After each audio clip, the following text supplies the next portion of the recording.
periods of time you was like, man, fuck this shit? Oh, of course. I gave up one time in barber school. I remember I was in barber school, and mind you got to pay out of pocket or financial aid.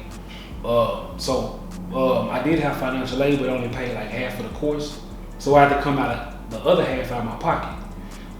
So I gave up like one time in barber school. So I stopped going for like 3-4 weeks or something like that. So when you start going there, reach out to you like, hey, you finna get kicked out. So I was like, oh, I gotta go back, I gotta finish.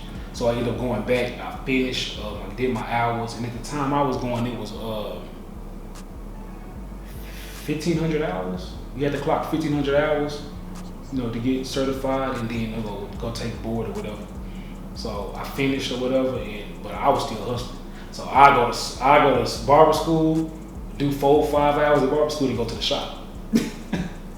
I wasn't worried about not having being licensed at the time. So I go cut, do my time in barber school, and go get to the money. So, but it still was a struggle because the clientele wasn't there for me.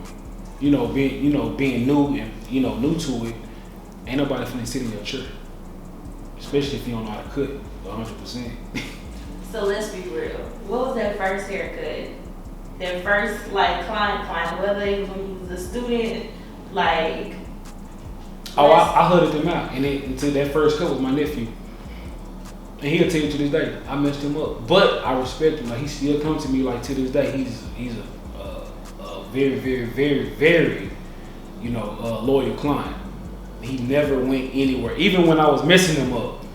Even when I was huddling him out, he was going around. You gotta rock it until they grow back. So. But yeah, he was my first crash dummy. My nephew. Shout out to him. And you know what's so funny? The reason why I asked that is because I think sometimes we get into our head, it's like, oh man, I'm about to do this shit, and I'm about to be great at it. Yeah. You get that first client, it's like, ooh, my bad shit. Yeah, and I did that. So